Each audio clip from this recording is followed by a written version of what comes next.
So here we have a screen, and I hope it's okay for you. And we are going to move for the lecture. Work energy power आप learn करो.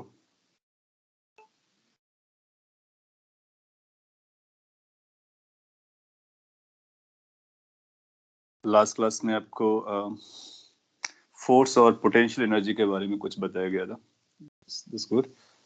Now उसी के आगे हम लोग proceed करते हैं.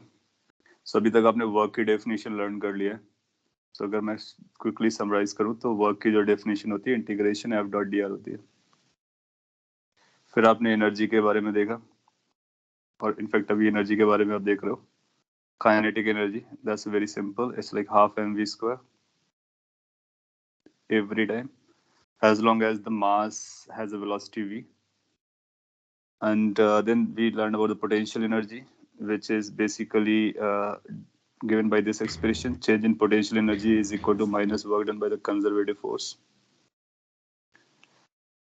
और इसके बाद जो नेक्स्ट हम लोग पढ़ रहे थे वो फोर्स वर्सेस एनर्जी का रिलेशन. इस रिलेशन में आपने देखा कि फोर्स अगर अपने को कैलकुलेट करना होता है तो हम फोर्स को लिखते हैं minus del u upon del x आई cap plus del u upon del Y जे cap plus del u upon del Z के cap. So this is the expression using which we can find out the force if the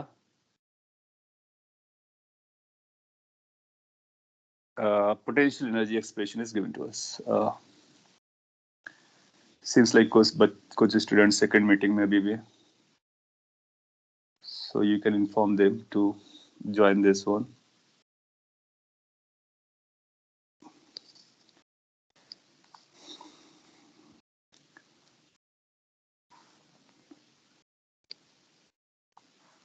Okay, I'm moving slowly, so I'm just revising, nothing new. यहाँ तक अपने को समझ में आना चाहिए कि till now work energy power chapter में हम लोग ये पॉइंट्स कवर कर चुके हैं. और इसका अदरवाइज वर्जन यहाँ पर है. अगर आपको फोर्स पता होगा तो फोर्स से आप वर्क डन निकालोगे, वर्क डन का नेगेटिव लगाओगे तो पोटेंशियल आ जाएगा. और पोटेंशियल एनर्जी, इसको पोटेंशियल एनर्जी बोलते हैं. We had some example related to this. इसके बाद हम लोग अभी ये लर्न करेंगे कि अगर कोई हमको यू का फंक्शन दिया गया है तो एफ कैसे निकालते हैं. ये तो हो चुका है. अगर यू का फंक्शन दिया गया है या फिर एफ का फंक्शन दिया गया है तो हम लोग कैसे डिसाइड करेंगे कि ये पोटेंशियल एनर्जी या फिर कंजर्वेटिव फोर्स है. बिकॉज पोटेंशियल एनर्जी और कंजर्वेटिव फोर्स आपस में लिंक होते हैं. पोटेंशियल एनर्जी उसी के लिए डिफाइन होती है जो कंजर्वेटिव होते हैं, जैसे gravitational potential energy, spring potential energy. Friction potential energy नहीं होता क्योंकि friction is not a conservative force. So पहले एक छोटा सा एग्जांपल देते ना, तब तक बाकी जनता भी ज्वाइन कर लेगी और अब वार्म अप भी हो जाओगे. लेट्स से आपको ऐसा दिया गया, if u is given as x square y plus z square. किसी ने ऐसा u दे दिया और एज्यूमिंग कि ये कंजर्वेटिव है, पोटेंशियल एनर्जी को एक्सप्रेस करता है. Then find magnitude of force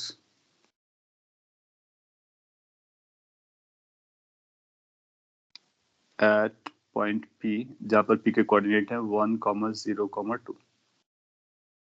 so किसी भी स्पेस पर या किसी सिस्टम में इस तरह का पोटेंशियल एनर्जी है किसी पार्टिकल के पास, तो इस लोकेशन पर जब पार्टिकल होगा तो उस पर कितना कंजर्वेटिव फोर्स एक्ट कर रहा होगा, ये अपने को बताना है. So you can try and you will find it is related with this, क्योंकि पोटेंशियल एनर्जी आपको दिया गया, फोर्स निकालना है और उसका मैग्नीट्यूड निकालना है. सो डायरेक्शन नहीं निकालनी है.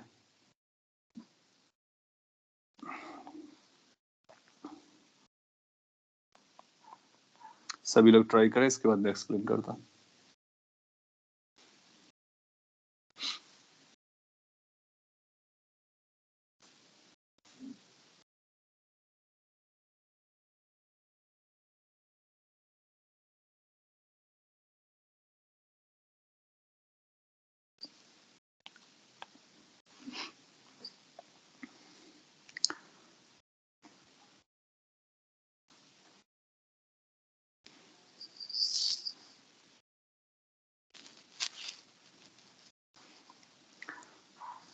तो डेफिनेटली आप पार्शियल डेरिवेटिव्स निकालोगे, del u upon del x, del upon del x, u की वैल्यू रखोगे x square y plus z square.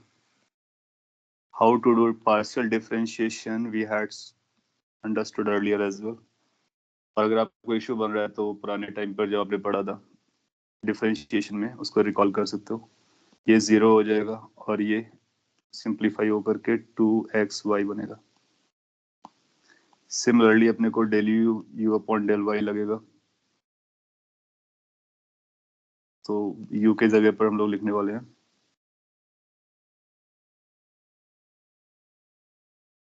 expression which is x square y plus z square. You'll find its value is going to be x square. One more term you will have del u upon del z.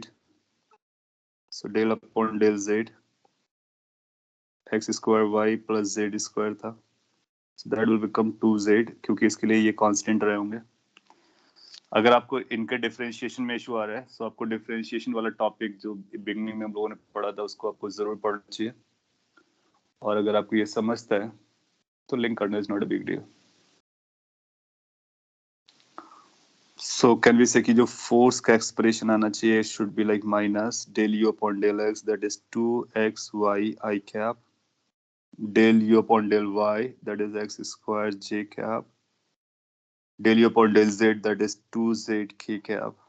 So that's the expression for the force. ये जो भी values है उसको हम लोग पहले नहीं रखते हैं वरना फिर वो नंबर हो जाएगा, वेरिएबल नहीं रहेगा, सबसे लास्ट में रखेंगे.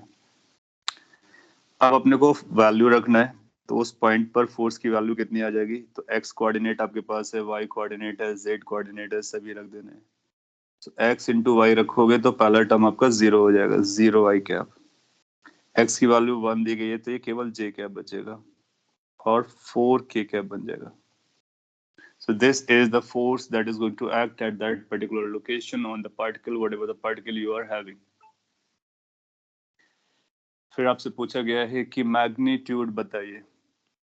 So do we know the magnitude of this vector? Yes, we know the magnitude of any vector. Thus goes under root 1 square plus 4 square. So our answer should be square root of 17 Newton. Check कीजिए कि अगर आपने ये निकाला है तो अच्छी बात है.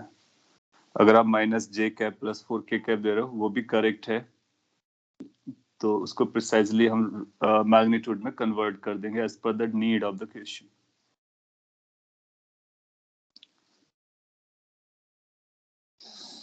किसी को किसी भी स्टेप पर कोई भी प्रॉब्लम आ रहा है तो आपको बोलना है, and if you speak I will be explaining that step in detail. Or in case you have no problem, then there is no problem. We can go ahead and we can think about my point.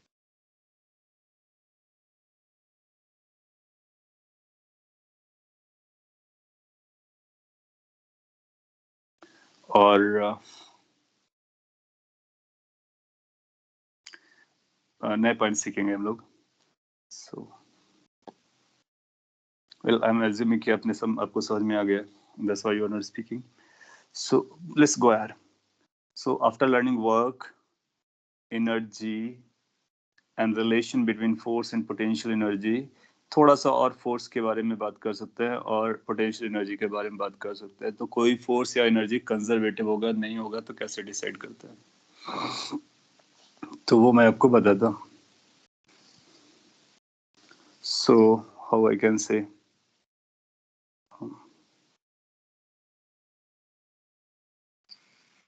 of let me put in this manner, determining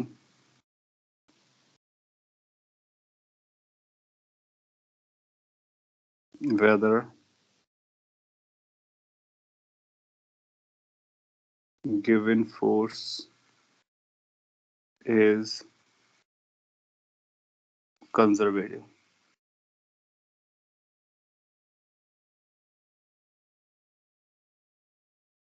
or not.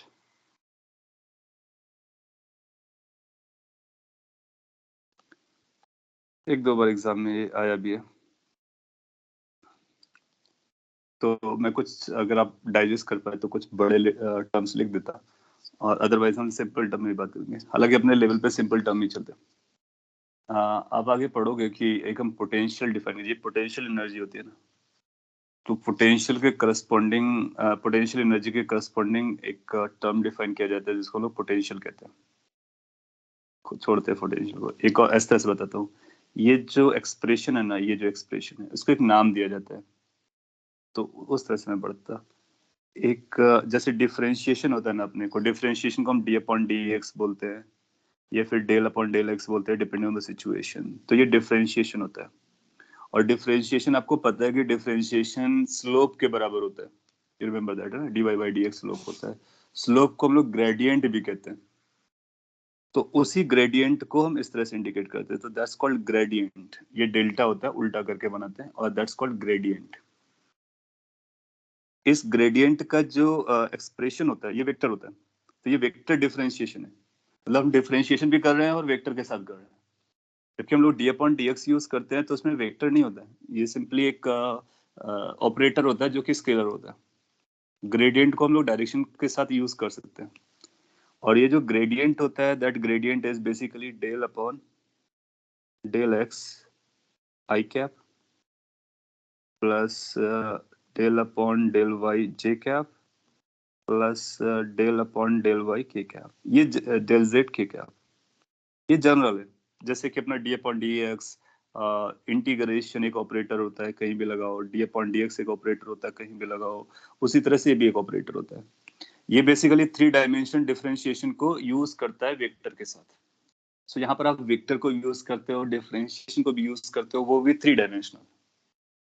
ना आपको पता है कि अगर यहाँ पर हम कोई y लिखते हैं तो ये y का इंटीग्रेशन बन जाता है, यहाँ पर y लिखते हैं तो ये y का डिफरेंशिएशन बन जाता है। सिमिलरली अगर हम यहाँ पे u लिखेंगे या f लिखेंगे या फिर कोई नंबर लिखेंगे, तो सभी जगह हमको u लगाना पड़ेगा।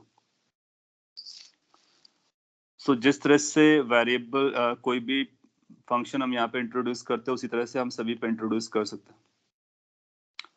सो ये हमारे लिए एक ऑपरेटर हो गया जिसको हम बोलते हैं ग्रेडियंट, एक ऑपरेटर है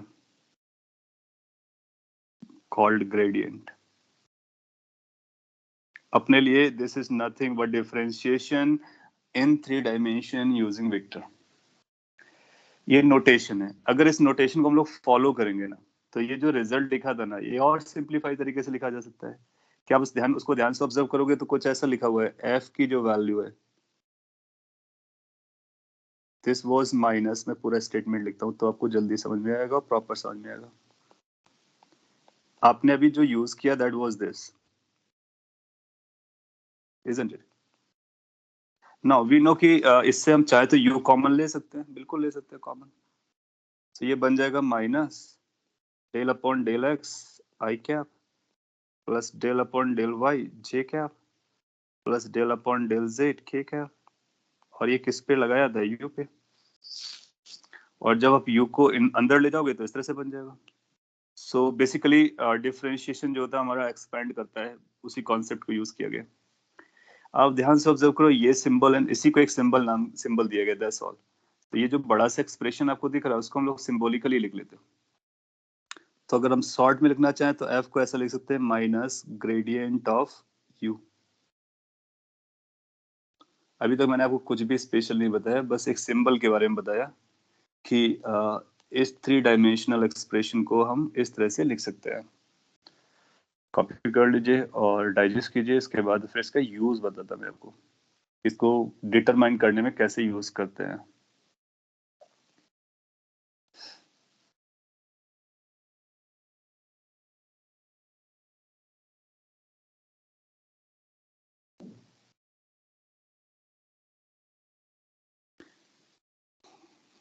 और जो del x del y del थे वो आप जानते हो पार्शियल डिफरेंशिएशन होता है। द ओनली थिंग इज कि ये बड़ा दिखने में लिखता है और ये छोटा लगता है। तो इसको हम लोग ऐसे पढ़ेंगे, force is negative of the gradient of potential energy, क्योंकि इसका नाम ग्रेडियंट है। सो फोर्स की डेफिनेशन यहाँ से भी बोल सकते हैं, force is negative of gradient of potential energy. So potential energy का अगर हम लोग ग्रेडियंट लेते हैं तो यू विल फाइंड की that becomes sorry potential energy का ग्रेडियंट लेते हैं, नेगेटिव लगाते हैं तो वो फोर्स के बराबर हो जाता है, फोर्स के इक्वल हो जाता है। okay, आपकी चैट्स देख लेता है in case you are asking something, और अगर आप कुछ भी पूछ रहे तो अच्छी बात है। नाउ ये एक वेक्टर क्वांटिटी है। अच्छा, अगर पोटेंशियल एनर्जी एग्जिस्ट कर रही होगी, मैं बेसिकली आपको बताने वाला हूँ कि ये जो आइडिया है वो कैसे डेवलप हुआ है। आप रिलेट कर पाओगे तो आप भूलोगे भी नहीं। सो अगर पोटेंशियल एनर्जी एग्जिस्ट कर रही है तो कंजर्वेटिव फोर्स होगा, कंजर्वेटिव फोर्स होगा तो पोटेंशियल एनर्जी एग्जिस्ट कर रहा होगा। तो बेसिकली ऐसा रिजल्ट हमारे लिए एग्जिस्ट करना चाहिए। सपोज कर लीजिए ये हमारे पास एक वेक्टर है, बेसिकली एक वेक्टर भी है, डिफरेंशिएशन भी है। तो अगर ये वेक्टर है और हम लोग एक पॉइंट जानते हैं कि आपको याद है कि अगर हमारे पास कोई एक ए वेक्टर हो, उसी के साथ क्रॉस करें तो आंसर कितना आता है। किसी भी वेक्टर को अगर उसी वेक्टर के साथ हम क्रॉस करते हैं, cross product, I am just trying to remind you कि क्रॉस प्रोडक्ट सेम वेक्टर का सेम वेक्टर के साथ कितना आता है। सो आपको एक पॉइंट याद है कि उसका उसी के साथ क्रॉस करते हैं तो वो जीरो आता है। Good, in fact great, you remember things. So अगर हम इसको वेक्टर समझते हैं तो इसी के साथ अगर क्रॉस करेंगे तो फिर हमारा आंसर जीरो आना चाहिए। अगर हमारा आंसर जीरो आ रहा है तो उसको हम यूज कर सकते हैं, बिल्कुल। तो आप क्या करो कि इसी को दोनों तरफ क्रॉस कर दो। किससे? इसी डेल से। तो जब डेल से क्रॉस करोगे तो ये बनेगा del cross F is going to be equal to minus, बाहर आ जाएगा, ये बनेगा डेल क्रॉस यू। आपको इन लेटर से डरना नहीं है, बहुत सिंपल स्टोरी है, बस जो हम लोग जानते हैं उसी को है, रिप्रेजेंटेशन का तरीका बदला हुआ है, that's all. So what I did in the next step, if you can observe कि इसको भी हमने क्रॉस किया। हम जानते हैं कि इसको हम किसी भी वेक्टर से क्रॉस कर सकते हैं, डॉट कर सकते हैं, वो हमारी मर्जी है। तो मैंने दोनों तरफ डेल लगा करके क्रॉस किया हुआ है और ऐसा अलाउड होता है। तो हमने एक वेक्टर से दोनों तरफ क्रॉस कर दिया, माइनस बाहर आ गया। अच्छा, अगर इसको ध्यान से ऑब्जर्व करो तो ये बेसिकली डेल क्रॉस डेल जैसा कुछ लिखा हुआ है रफली। आगे चलोगे तो आप इसको और डिटेल में देखोगे तो कुछ ऐसा लग रहा है कि सेम वेक्टर का हम सेम वेक्टर के साथ क्रॉस कर रहे हैं। क्यों? क्योंकि यू तो एक नंबर है ना, यू को तो हम बाहर भी कर सकते हैं, जैसे यहाँ पे यू को बाहर कर रखा है। सो इसका मतलब है कि इन दोनों का क्रॉस प्रोडक्ट डेफिनेटली जीरो रहा होगा, डेफिनेटली जीरो रहा होगा। तो अपने को एक कंडीशन मिल गया। क्या कंडीशन मिला? अगर हमारा डेल क्रॉस एफ जीरो आ गया, या फिर ऐसा बोलो कि इस इक्वेशन को यूज करके अगर हमने एफ निकाला तो जो भी एफ आएगा वो इस कंडीशन को फॉलो कर रहा होगा। अगर इस कंडीशन को फॉलो कर रहा होगा इसका मतलब उसके लिए पोटेंशियल एनर्जी एग्जिस्ट कर रही होगी, इसका मतलब वो कंजर्वेटिव रहा होगा। दैट मीन्स अगर हमको कंजर्वेटिव डिसाइड करना है, डिटरमाइन करना है, निकालना है, तो ये कंडीशन को यूज करना पड़ेगा। Since we are focusing only to determine not to find, तो आप पाओगे कि डिटरमाइन करने के लिए we need to check whether this condition is valid और नॉट। अगर ये कंडीशन वैलिड है, कोई ऐसा फोर्स है जो इस कंडीशन को जस्टिफाई करता है, तो वो कंजर्वेटिव हो जाएगा, जस्टिफाई नहीं करता है तो नॉन कंजर्वेटिव हो जाएगा। सो यहाँ से हम लोग एक कंडीशन लिख सकते हैं, condition for a given force to be conservative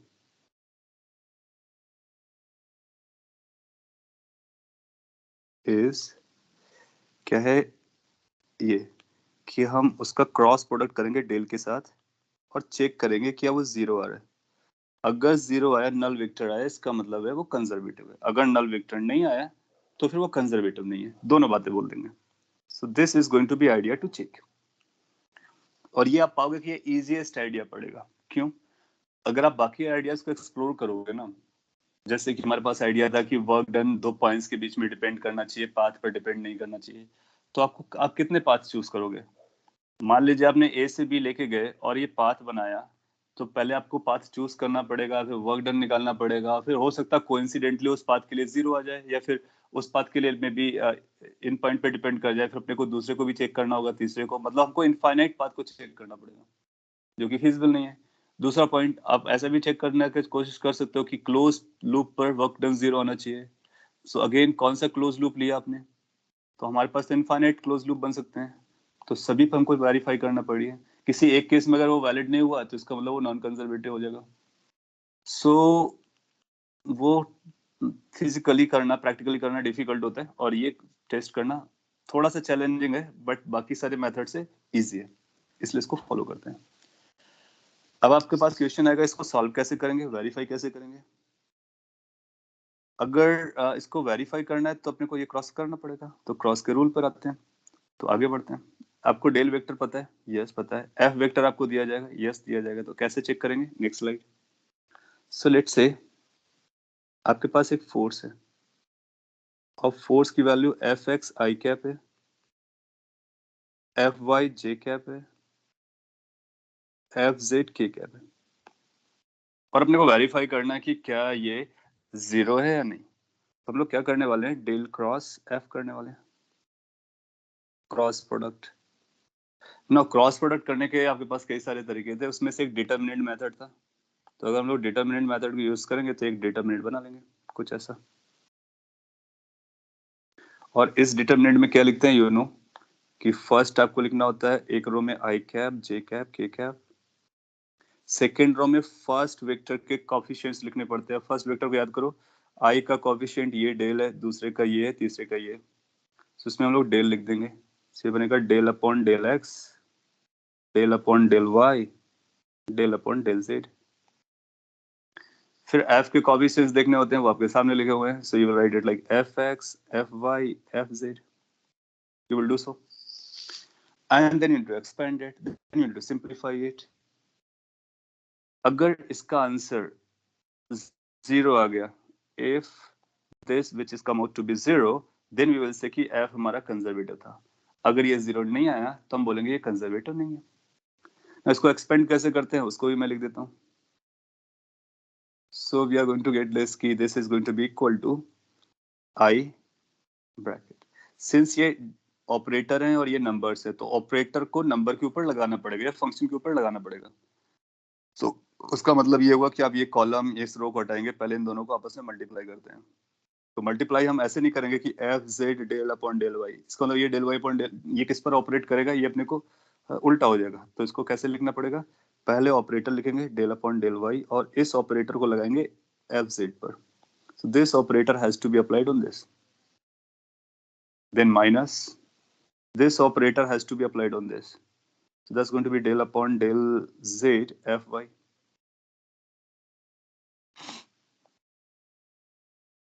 अगर आप एक समझ गए तो बाकी सब उसी का कॉपी आने वाले हैं और सिमेट्रिकल आने वाले हैं। फिर दूसरा कैसे ओपन करते हैं, minus j cap, you know alternate plus minus जाता है, इसको हटाएंगे, फिर इनको आपस में मल्टीप्लाई करेंगे, इसको आपस में मल्टीप्लाई करेंगे।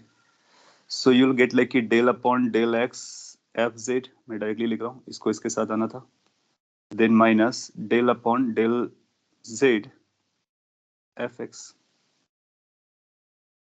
And finally will have a K cap. इस रो इस कॉलम को हटाएंगे, इन दोनों को आपस में क्रॉस मल्टीप्लाई करेंगे।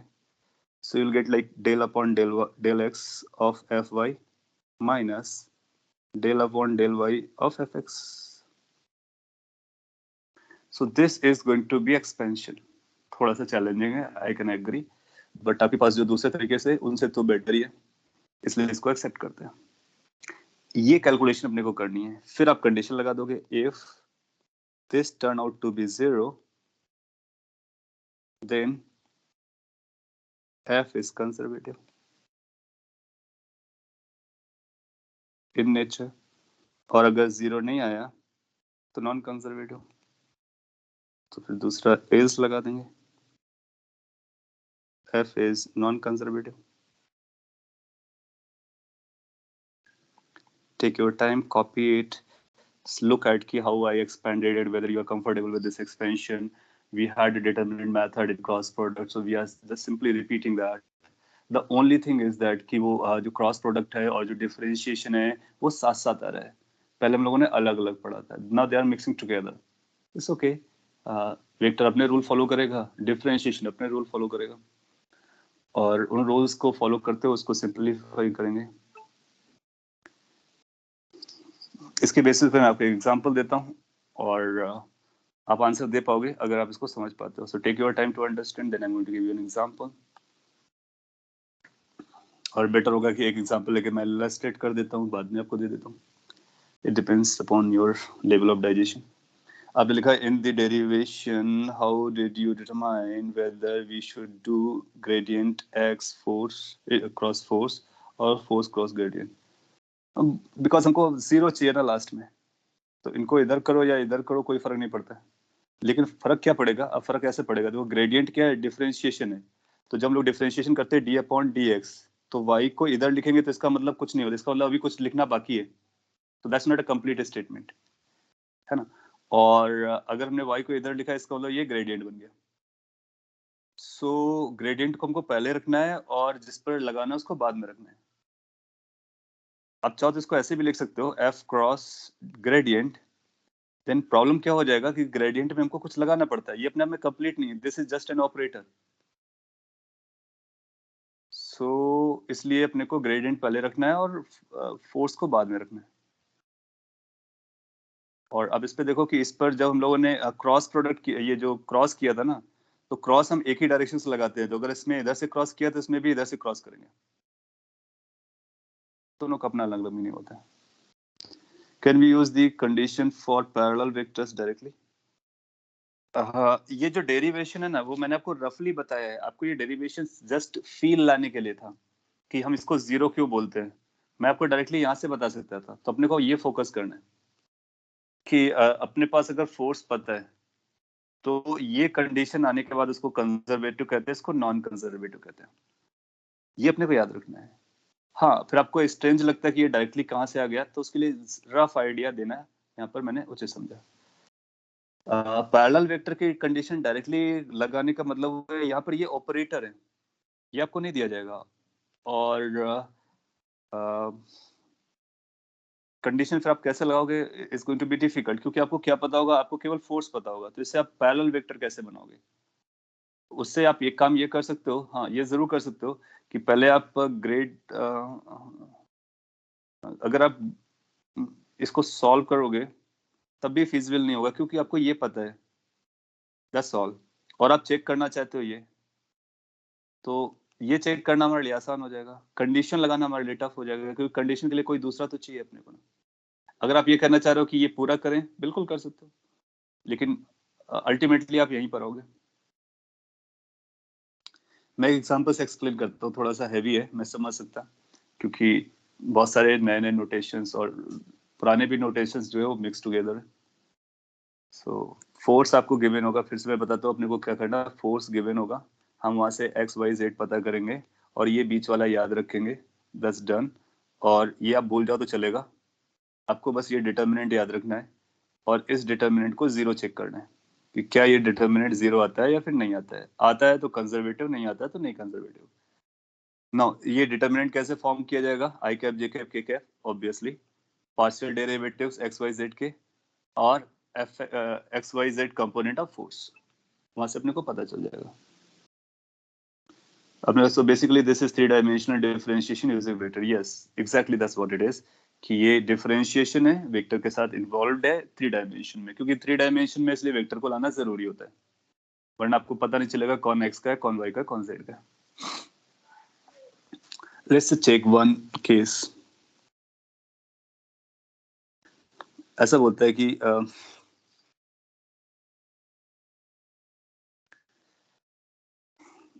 इफ ऐसा बोलेगा determine whether force F is equal to x square I cap, y square j cap, z square k cap is conservative or not.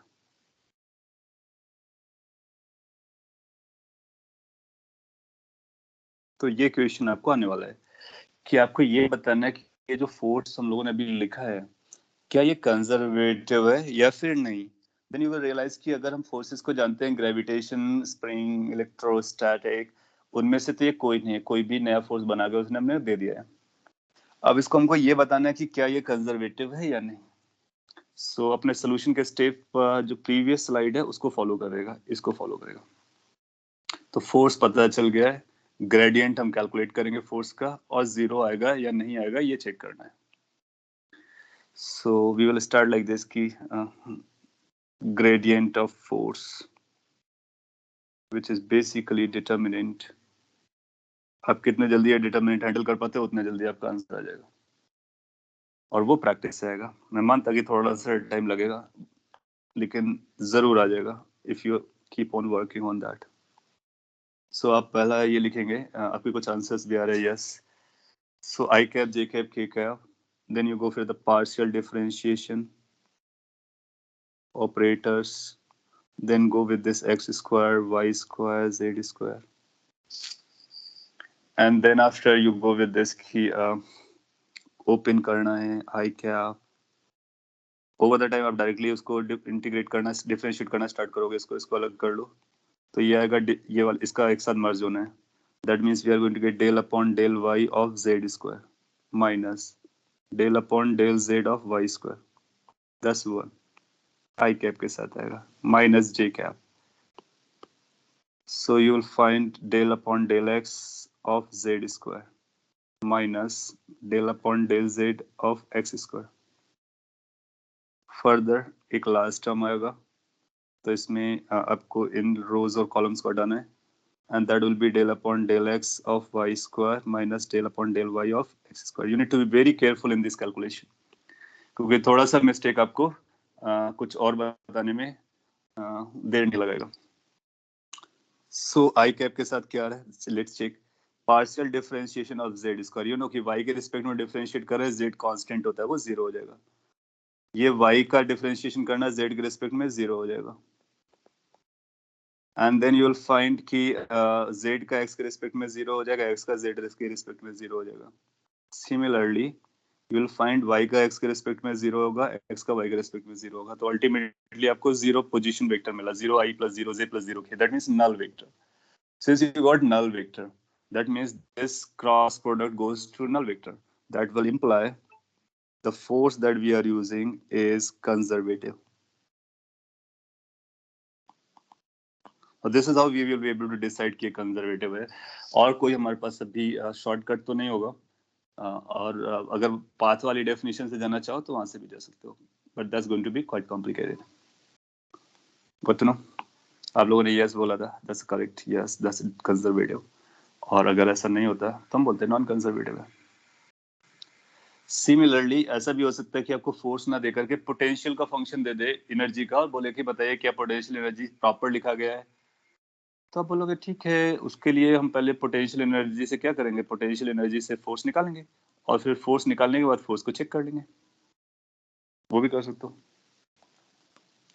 एक आपके लिए सोलोली आपके लिए क्वेश्चन देता हूँ जिसको सभी को ट्राई करना है। इसका कुछ लोगों ने आंसर करेक्ट दिया है, बाकी लोगों ने ट्राई किया होगा तो शायद कहीं स्टक कर गए होंगे। So I'm giving you one more example very similar to that, just for the sake of practice, so that you can make the determinant, simplify, and come to the conclusion. So that's here for you. Check for conservativeness.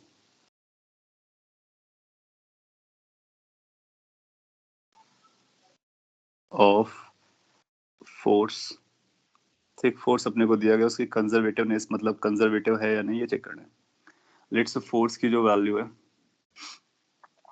That is yz I cap plus zx j cap xy k cap। एक ये force अपने को दिया गया, और अपने को ये चेक करके बताना है कि क्या ये फोर्स कंजर्वेटिव फोर्स को एक्सप्रेस कर रहा है या फिर नहीं।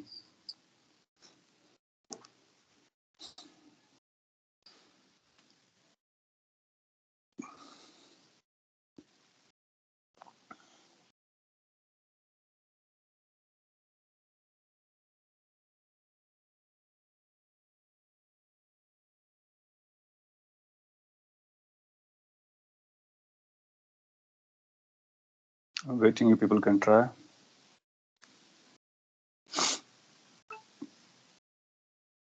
एक नॉन कंजर्वेटिव रिस्पॉन्स आ रहा है।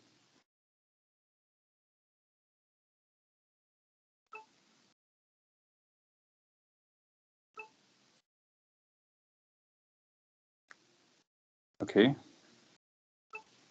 many of you are saying non-conservative.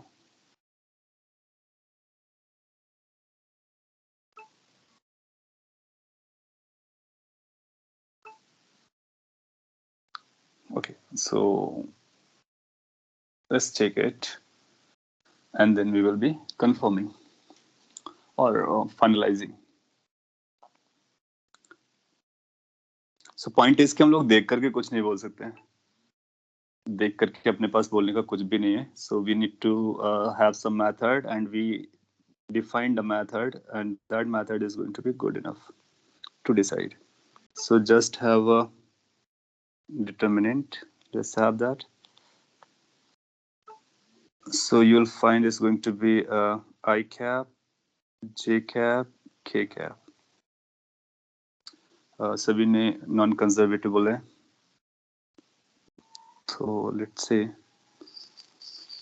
Let's hope कि आप लोगों ने जो बोला वो सही जा रहा होगा और उसको होप को हम कंफर्म कर सकते हैं कैलकुलेशन से. fx की वैल्यू आपको yz दिया जा रहा है और ये zx दिया जा रहा है और ये xy दिया जा रहा है. एक्सपेंड करते हैं आई कैप. यू नो कि ये बनेगा del upon del y x y minus del upon del y sorry del upon del z आएगा और ये जेड एक्स आएगा. सो ये अपने को आई कॉफिशिएंट मिल जाएगा. कम टू द माइनस जे. जब आप माइनस जे पर आओगे तो ये चला गया ये चला गया, इसका आपस में आएगा. So you will get like del upon del x of x y minus del upon del z of yz.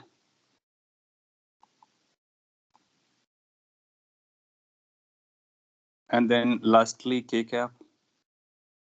So when you are on the k cap, you need to do these multiplications or whatever it is there. So del upon del x, it will be zx minus del upon del y is going to be yz.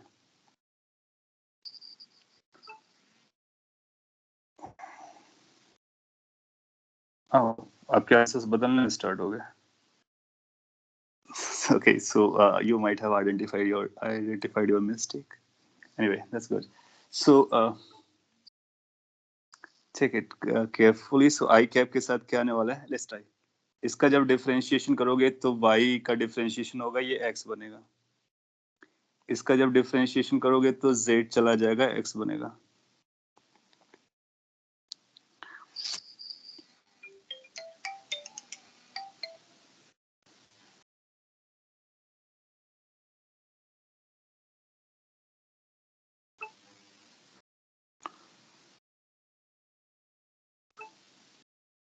Okay, give me 1 minute, तब तक आप इसको note कर सकते हो,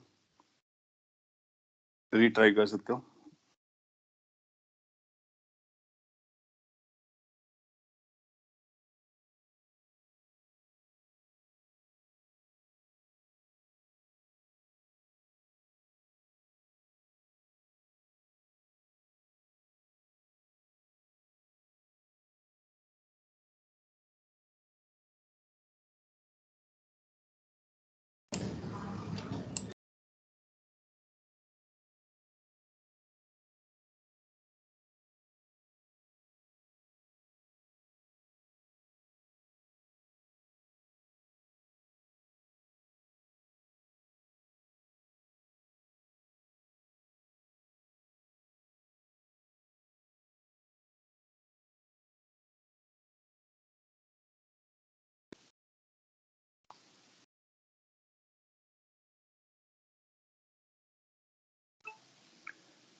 okay, what, अब आपको मैं कंप्लीट करके बताता हूँ.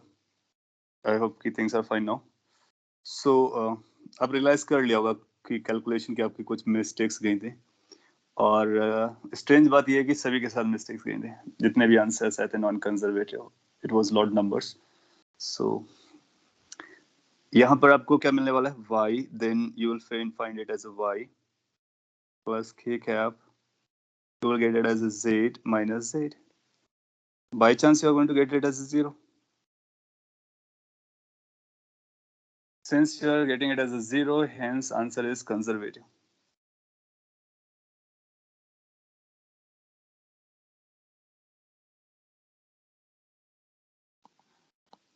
तो आपको पता चल गया कि आपके लिए क्रिटिकल एरियाज क्या हैं. क्रिटिकल एरियाज हैं कि इसको सही से एक्सपैंड करना एंड देन सही टर्म्स को लिखना, देन आफ्टर प्रॉपर वे पर उनका डिफरेंशिएशन परफॉर्म करना, that is critical area.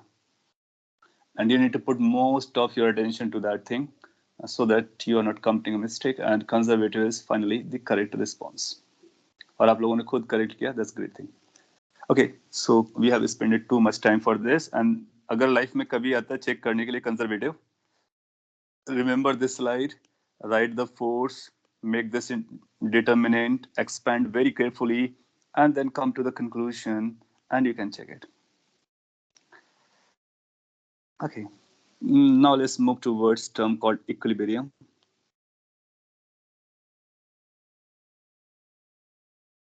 Equilibrium को हम लोग कई बार यूज कर चुके हैं, जानते हैं क्या है, और अब उसको और भी डीप पे समझते हैं, उसके डिटेल्स पे जाते हैं.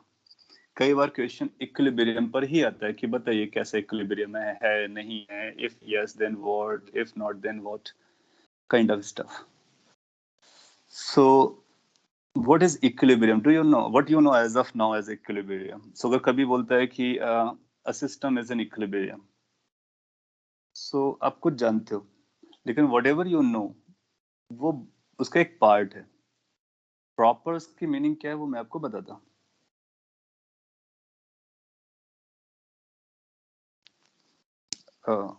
I hope things are fine, like you are able to see and listen. Yes, sir.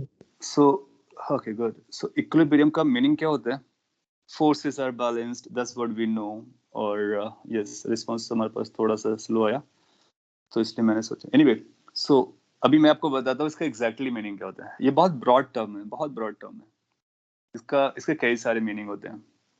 सो पहले तो अपने को ये देखना है कौन से इक्विलिब्रियम की बात कर रहा है. अगर उसने इक्विलिब्रियम कहा, इसका मतलब ये 3 टाइप के इक्विलिब्रियम हो सकते हैं. क्या ये मैकेनिकल इक्विलिब्रियम की बात कर रहे हैं?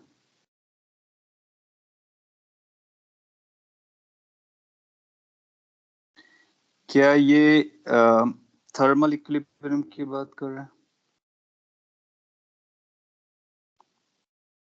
क्या ये केमिकल इक्विलिब्रियम की बात कर रहे हैं? So when we say equilibrium, basically we mean all of them. तो अगर कोई सिस्टम इक्विलिब्रियम में है, that means it is mechanical equilibrium, it is in thermal equilibrium, it is in chemical equilibrium.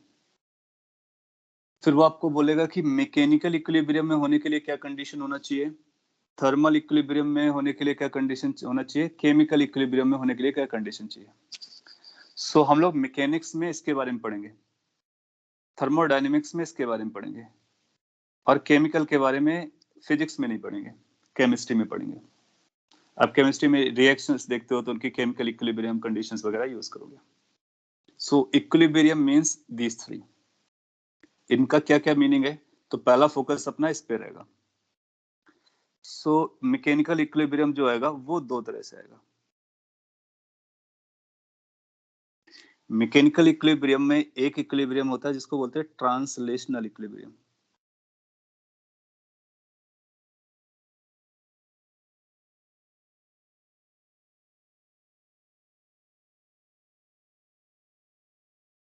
Short में लिखा हुआ इक्विलिब्रियम. और दूसरा आता है रोटेशनल इक्विलिब्रियम.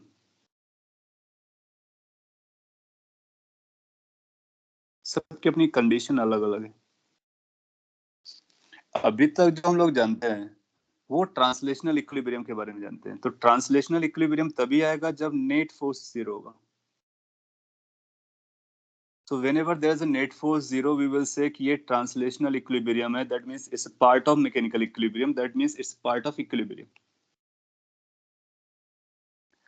और इसका मतलब ये हुआ कि अगर आपको F equal to 0 दिया गया है, तो क्या वो equilibrium पर होगा? Not necessary. व्हाई? क्योंकि इसका जो मीनिंग है वो केवल ये बताने के लिए कि वो ट्रांसलेशनल इक्विलिब्रियम पर है। रोटेशनल है या नहीं वो इससे पता नहीं चलता है, केमिकल थर्मल है या नहीं वो इससे पता नहीं चलता है। तो पॉइंट इस कि अगर इक्विलिब्रियम पर है तो एफ जीरो होना गारंटीड है, लेकिन अगर एफ इक्वल टू जीरो है तो इक्विलिब्रियम गारंटीड हो ऐसा जरूरी नहीं है। तो कई बार वो ट्विस्ट करके लैंग्वेज आपको पूछेगा कि हम रिलेट कर पाएंगे। सो अपने को क्या रिलेट करना है? अगर equilibrium is given, if equilibrium is given then we can definitely say कि F net must be zero.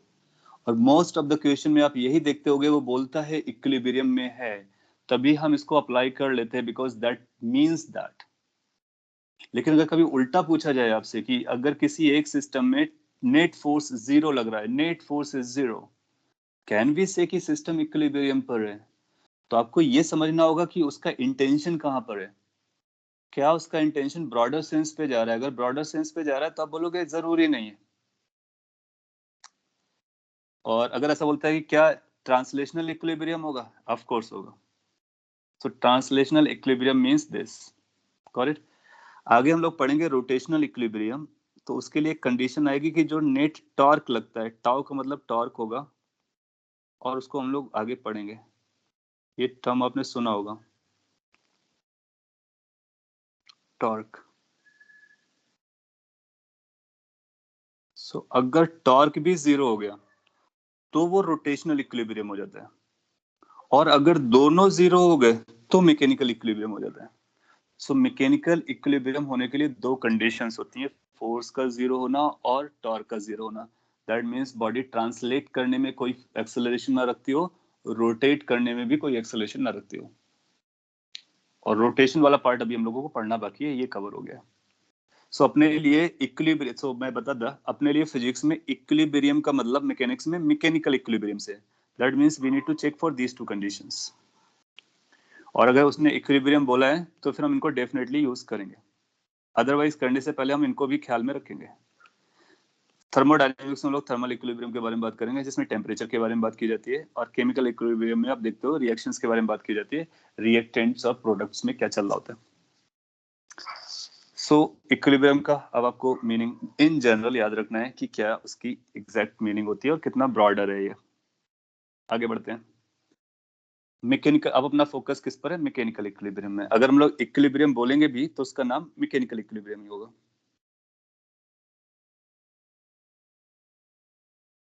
जैसे कि हम एनर्जी बोलते हैं तो एनर्जी का नाम मैकेनिकल एनर्जी होता है।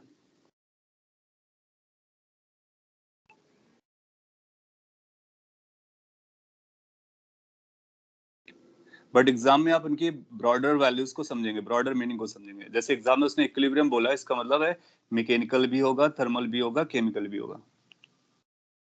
एग्जाम में वो प्रॉपर वर्ड यूज करेगा। सो मैकेनिकल इक्विलिब्रियम का मतलब हुआ ट्रांसलेशनल प्लस रोटेशनल। एनीवे, अभी हम लोग केवल ट्रांसलेशनल में बात करते हैं। क्यों? क्योंकि रोटेशन पढ़ा नहीं है, एज सिंपल एज एनीथिंग। सो इसमें भी हम लोग केवल ट्रांसलेशनल की बात करते हैं।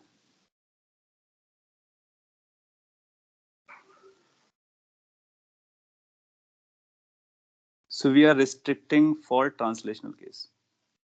अच्छा, ट्रांसलेशनल इक्विलिब्रियम होने के लिए क्या कंडीशन होती है? नेट फोर्स का जीरो होना, या फिर एफ को जीरो में लिख देता हूँ, एफ जीरो हो जाए। तो अगर फोर्स हमारा जीरो हो गया तो वो ट्रांसलेशनल इक्विलिब्रियम पर होता है। इसका मतलब वो मैकेनिकल इक्विलिब्रियम पर बोल सकते हैं अगर रोटेशन को हम नहीं देखते हैं। जनरली क्या होता है, मैं आपको और बताता, पार्टिकल्स की बात करते हैं हम लोग, पार्टिकल का साइज होता है जीरो, तो वो उसके लिए फिर रोटेशन नहीं लगता है, रोटेशन बॉडीज के लिए लगता है। तो इसका मतलब वो ट्रांसलेशन बोलो या फिर मैकेनिकल बोलो, दोनों का मतलब सेम हो जाता है। तो लूज सेंस में अगर इक्विलिब्रियम बोलेगा तो हम एफ इक्वल टू जीरो बोलने वाले हैं, और वैसे भी इक्विलिब्रियम का मतलब F equal to zero definitely होता है। इसके बाद अगर ये इक्विलिब्रियम है तो ये कैसा इक्विलिब्रियम है? क्या ये स्टेबल है या ये अनस्टेबल है या फिर ये न्यूट्रल है? उसको समझते हैं। सो मैं यहाँ पर कंडीशंस लिख देता हूँ समझाते हुए, बस आप उसको इनको याद रख सकते हो। अगर इक्विलिब्रियम पर है तो फोर्स का जीरो होना तो गारंटीड है, पहला पॉइंट तो ये हो गया। अब फोर्स जीरो के बाद हम कुछ और भी चेक करेंगे। to decide कि whether it is stable, unstable or neutral. So जो equilibrium हो सकता है वो that can be a stable equilibrium.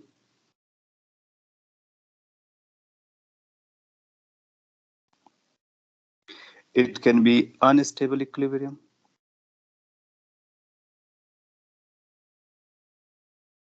It can be neutral equilibrium.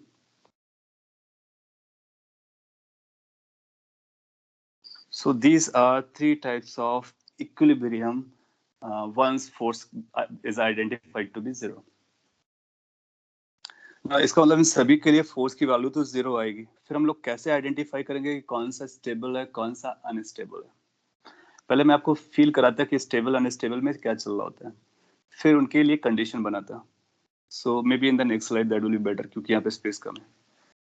तो इतना आप कॉपी कर लो. So what we need to remember, equilibrium means force का जीरो होना, और उसके डीप पे जाने के बाद हम आइडेंटिफाई करेंगे कि किस कंडीशन के लिए कौन सा इक्विलिब्रियम सुटेबल होने वाला है.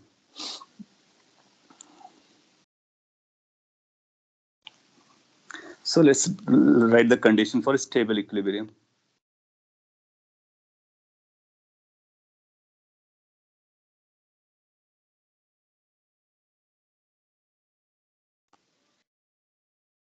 We will say कि equilibrium एक stable है. So पहले इसका मीनिंग समझाते हैं. देखो क्या होगा, एक एग्जांपल से लेते हैं. Let's say अपने पास एक ऐसी सिचुएशन है. Let's say कि एक बॉल है, ये इस तरह से हेमिस्फीयर है, हेमिस्फेरिकल बॉल है. और लेट्स से एक ऑब्जेक्ट ये फिक्स्ड है किसी जमीन पर और सरफेस पर, और आपके पास एक ऑब्जेक्ट है, बॉल है छोटा सा, ये यहाँ पर रखा हुआ है. अगर ये यहाँ पर रखा हुआ है that means it is at rest, और अगर रेस्ट पर है that means not having a velocity, that means velocity is not changing, that means no acceleration, that means zero force, means equilibrium. So ये एक इक्विलिब्रियम है, क्योंकि ये रखा है तो इक्विलिब्रियम पर है. अब अपने को ये चेक करना वेदर इज स्टेबल और नॉट. तो आपको क्या करना होगा कि इसको थोड़ा सा शिफ्ट करो और छोड़ दो. तो उसको अपनी ओरिजिनल पोजीशन से, इक्विलिब्रियम पोजीशन से आपको स्लाइटली डिस्टर्ब करना है, और फिर देखो कि इसके साथ क्या होता है. आपने इसको यहाँ पर ले जाकर के छोड़ दिया. अब इसके पास थ्री स्टोरीज हैं जो बन सकती हैं. या तो जो पार्टिकल आप डिस्टर्ब कर रहे हो, जहां आपने रिलीज किया वहीं रह जाएगा, या फिर जहां से आपने डिस्टर्ब किया था वहीं वापस आना चाहेगा, या फिर जिस तरफ आपने डिस्टर्ब किया था उसी तरफ जाना चाहेगा. उसके बेसिस पर के तीनों नाम दिए जाते हैं. अगर आपने रिलीज किया और ये वापस रिटर्न करता है जहां से आपने इसको डिस्टर्ब किया था, इसका मतलब है this particle wants to stay at its equilibrium. Even if you are disturbing, it's not changing the equilibrium, that means equilibrium is stable. तो ये एग्जांपल हमको बताएगा कि ये जो बॉल है वो स्टेबल इक्विलिब्रियम पर है. क्यों? क्योंकि थोड़ा सा हम इसको डिस्टर्ब करते हैं, वापस वहीं घूम फिर करके आ जाएगा और वहीं स्टे करेगा. सपोज कर लीजिए सिचुएशन ऐसी रही होती, आपके पास इसको यही बॉल अपसाइड डाउन कर दिया होता और बॉल ऑब्जेक्ट आपने यहाँ पे रखा होता. अभी भी ये रखा हुआ है, somehow it's balanced. So net force zero है, ये भी एक इक्विलिब्रियम है. इसको लेट से स्लाइड करते हैं, थोड़ा स्लाइटली डिस्टर्ब करते हैं, यहाँ पर ला करके छोड़ते हैं, छोड़ देते हैं. लेट्स सी कि ये क्या करने वाला है. क्या ये वापस ऊपर जाएगा? नहीं जाएगा. We know by practical experiences. क्या ये यहीं पर स्टे करेगा? स्मूथ है तो ये कर्व पे आएगा, तो आप पाओगे कि ये आगे बढ़ जाएगा, और जहां से आपने उसको डिस्टर्ब किया था वहां पर कभी नहीं आने वाला है. अपनी मर्जी से तो नहीं आएगा. You need to do something. इसका मतलब ये इक्विलिब्रियम तो था लेकिन स्टेबल नहीं था, अनस्टेबल था. क्यों? क्योंकि आपने थोड़ा सा डिस्टर्ब किया तो ये आगे निकल गया, वापस नहीं आया. So that will be known as unstable equilibrium. Making sense? And third could be like this कि अगर आपके पास लेट्स से कि एक सरफेस है और इस सरफेस पे बॉल रखी हुई है, फ्लैट सरफेस, ये भी रखा हुआ है, रेस्ट पर है, फोर्स जीरो है, इक्विलिब्रियम है.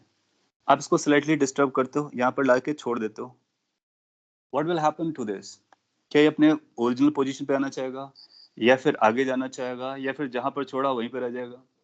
तो आप बोलोगे कि wherever you are going to release it, it will stay there.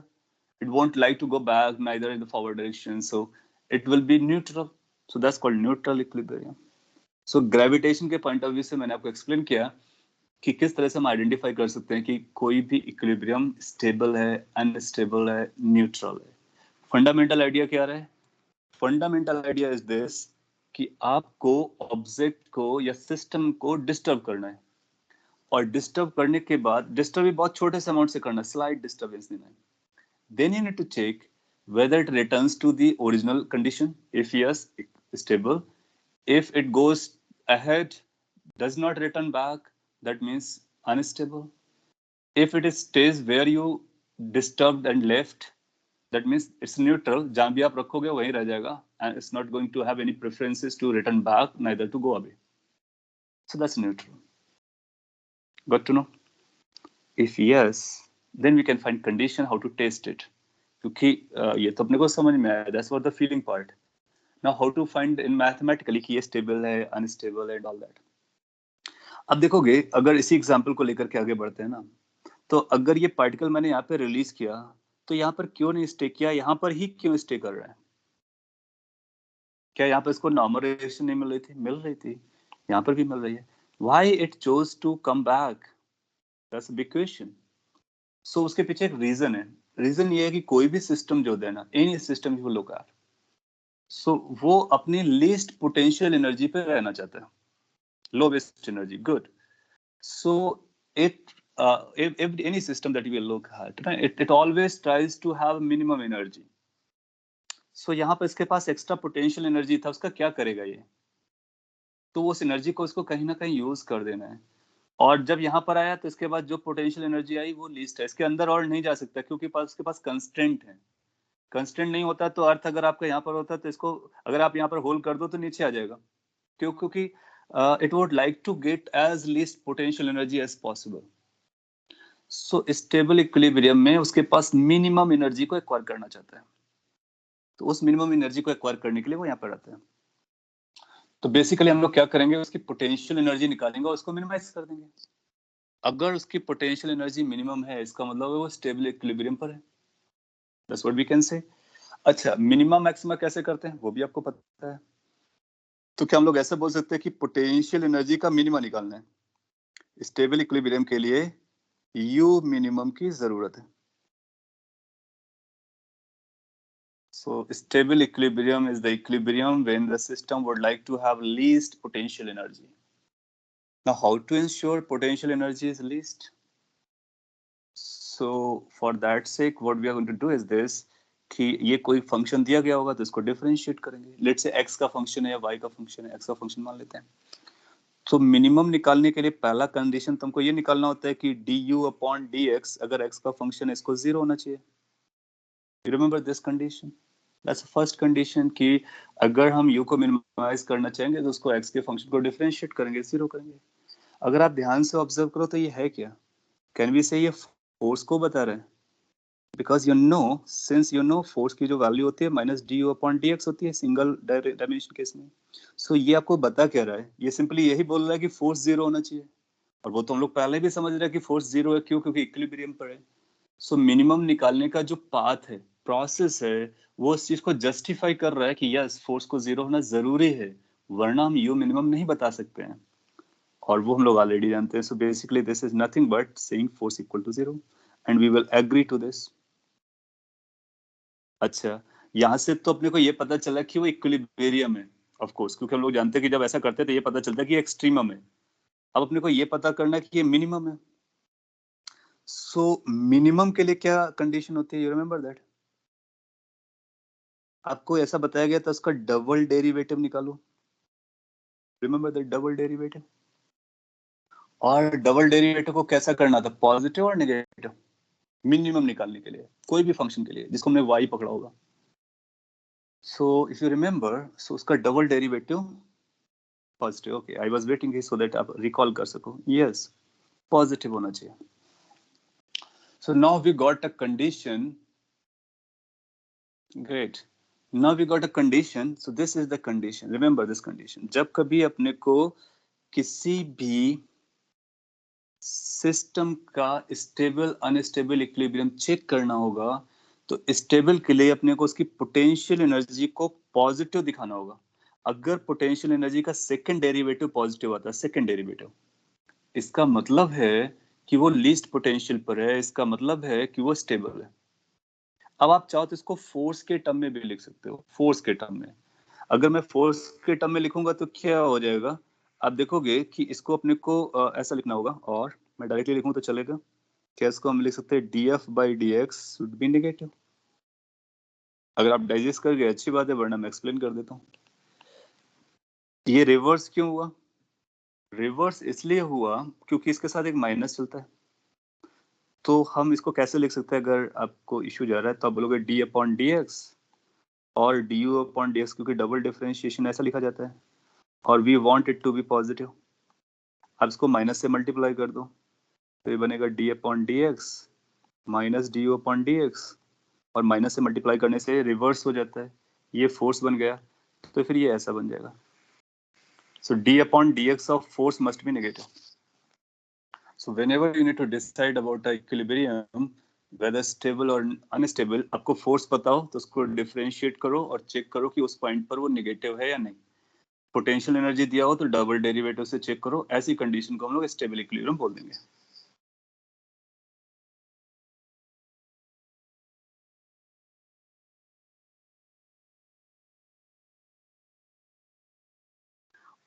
और एक बार मिक्सअप हुआ, देन यूल फाइंड कि रॉन्ग आंसर आ जाएगा। अगर आपको स्टेबल समझ में आया, अनस्टेबल और न्यूट्रल हम लोग डायरेक्टली लिख सकते हैं। अनस्टेबल के लिए क्या करना है, इनके एरोज इनके जो सिंबल्स है वो बदल देने हैं हमें, like greater smaller, smaller greater में कन्वर्ट कर देना है। क्यों? क्योंकि वहां पर मैक्स निकालना होगा, मैक्स में ये लेस देन जीरो आ जाएगा, तो ये ग्रेटर देन जीरो आ जाएगा। सो अनस्टेबल कब होता है?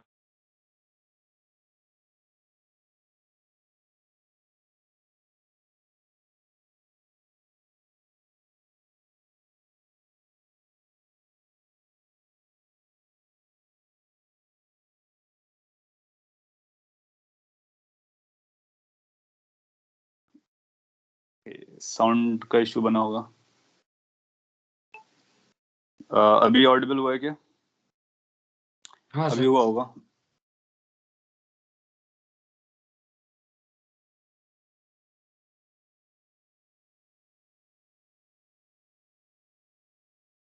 ओके,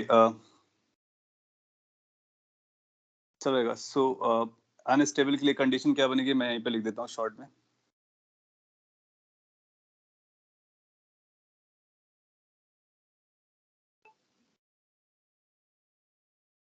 Unstable equilibrium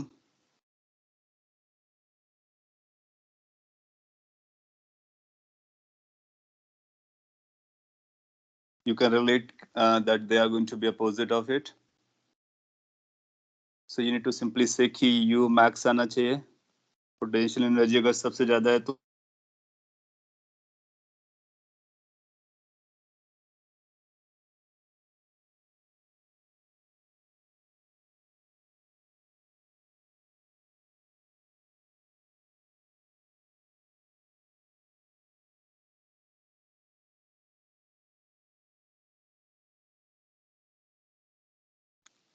और df/dx needs to be positive.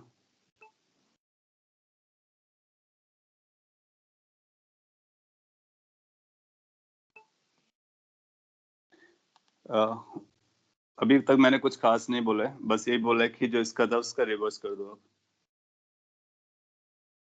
अभी आपको सुनाई दे रहा होगा। Things are fine, it seems like.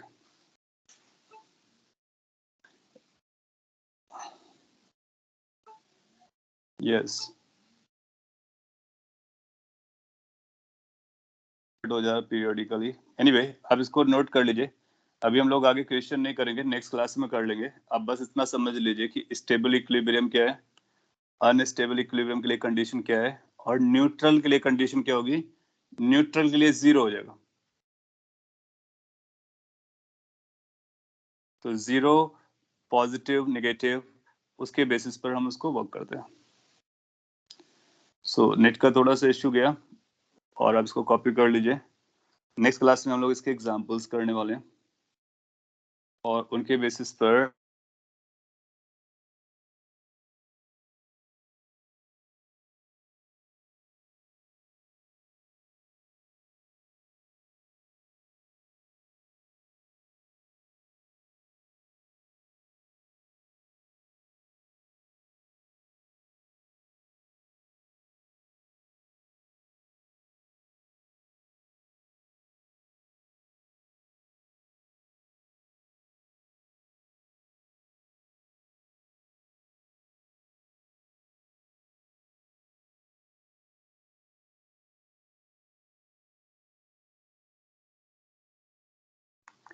Okay guys, तो ये स्लाइड मैं आपके साथ शेयर कर दे रहा हूँ और इसके आगे हम लोग नेक्स्ट क्लास पे चलेंगे। सो वॉइस का प्रॉब्लम है, 5 मिनट्स भी बाकी है। So we will cover it in the next lecture and हो रहा है फिर आपको समझेगा नहीं। So just remember this thing and that will be sufficient. Okay, so thank you everyone. See you in the next lecture. I will be moving forward from this point onwards. Thank you.